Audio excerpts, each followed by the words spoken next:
tidak benar, dia pasti selamat. Tetapi kalau dokternya tidak benar kerjanya atau dia memberi pendapat karena sesuatu hal, bukan karena murni karena keilmuannya, maka dia akan berhadapan dengan Elohim gitu. Ya. Dengan yang maha kuasa menurut Anda ya? Bagaimana? Dengan yang maha kuasa menurut Anda ya?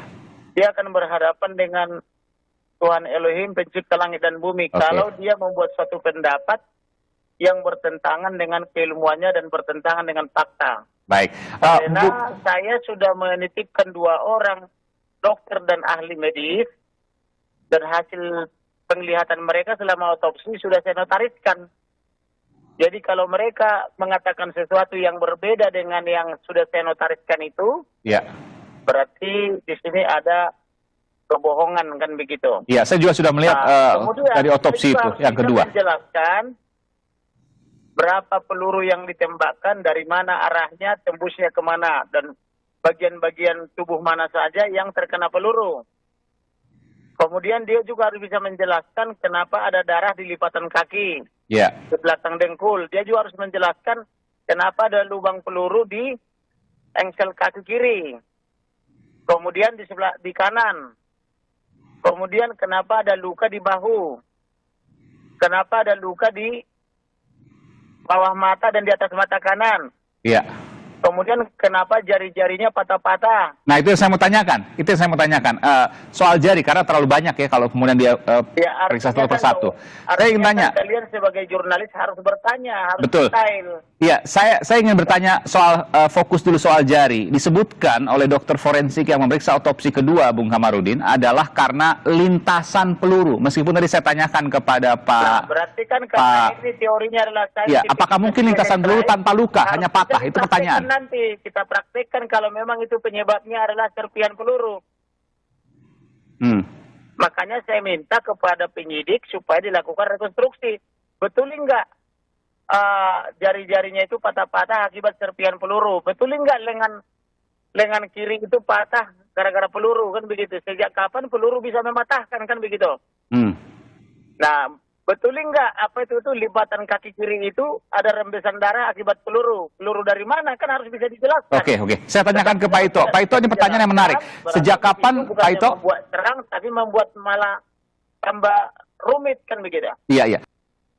Jadi saya kan hanya bisa menyajikan fakta-fakta. Iya. Bahwa jari kelingking patah, jari manis patah. Tanpa luka ya? Tanpa luka. Kalau jari manis ada luka terbuka, semacam di atas kukunya itu. Nah, kemudian lengan kiri itu di bagian tangannya itu patah. Iya, dengan luka berarti bisa jadi karena luka tembakan juga dong, Bung Kamarudin. Patah tanpa. Kemudian itu kaki sebelah. Halo, Bung Kamarudin. Dengan panjang. Iya. Kemudian di engsel kaki kiri itu ada juga semacam luka terbuka, semacam bekas peluru, kan? Iya. Baik. Kemudian di matanya itu baik mata kanan bawah maupun kanan atas itu juga kan ada luka. Baik. Jadi kenapa dokternya tidak tahu arahnya dari mana peluru, tapi bisa menyimpulkan bahwa itu akibat rekoset peluru, kan begitu? Iya, kalau tadi disebutkan misalnya, Bung Kamarudin, bahwa ada luka di jari manis, artinya jangan-jangan betul karena lintasan peluru, karena ada luka. Harus diuji, nah dari mana arah pelurunya itu, kenapa bisa mengenai jari manis atau jari kelingking, kan begitu? Sedangkan yang saya dengar tadi sekilas bahwa dokternya itu tidak tahu arah peluru dari mana, kok bisa dia menyimpulkan itu rekoset?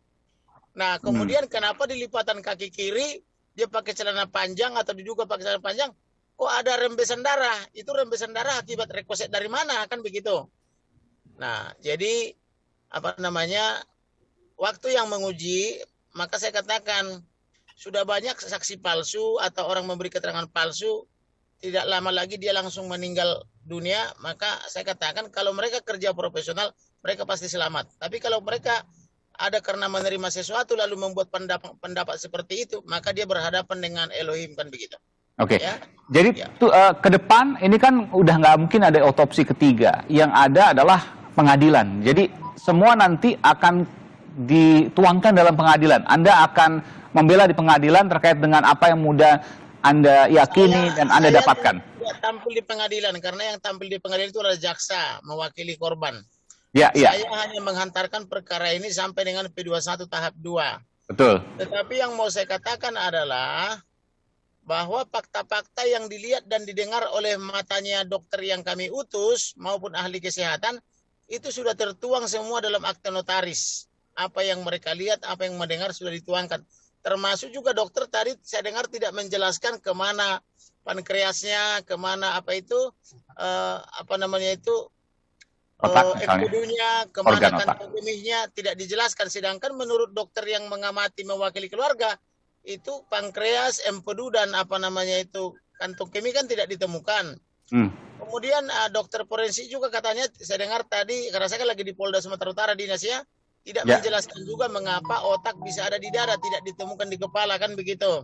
Tadi sempat dijelaskan sedikit meskipun tidak gamblang. Silakan. Halo? Iya, silakan Bung Kamarudin. Tadi soal organ otak sempat dijelaskan karena mencegah kebocoran dan lain sebagainya. Ada tujuan di situ, meskipun tidak Kalau mencegah kebocoran, otaknya itu kan sudah dibungkus plastik. Kenapa harus ditaruh di dada? Karena sudah dibungkus plastik kan kembalikan aja ke otak, kan begitu, ke kepala, kan gitu. Iya. Rencananya apakah Anda akan menemui dokter forensik atau seperti apa? Karena ada banyak pertanyaan dari Anda yang belum terjawab. Saya kan sudah mengajukan daftar pertanyaan di malam hari menjelang ekshumasi. Tetapi sampai hari ini dokter itu belum mengirimkan apapun ke saya. Jadi kalau dia dokter independen, karena saya yang mengajukan ekshumasi, tentu saya harus diberi dulu hasil kerja mereka, baru dia rilis ke berita. Dan rilisnya itu tidak boleh dengan model doorstop. Dia harus undang wartawan, jelaskan satu persatu sehingga wartawan bisa menanyakan secara detail. Karena ini kan perintah konstitusi, perintah undang-undang sama perintah presiden kan harus transparan. Tapi kalau dia bikin model doorstop, tentu wartawan tidak siap dengan pertanyaannya. Misalnya disebut ada 5 peluru masuk dan 4 peluru keluar. Harusnya kan dijelaskan di bagian mana saja. Karena itu kan bertentangan dengan penjelasan Karopenmas yang pertama kali.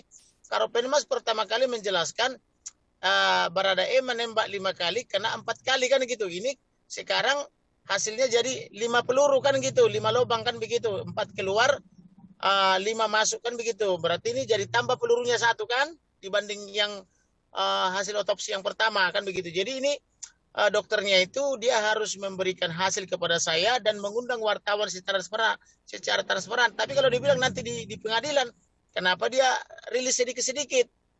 Berarti dia ini dokter tidak independen kan gitu. Harusnya ya sekalian aja nanti di pengadilan. Terakhir.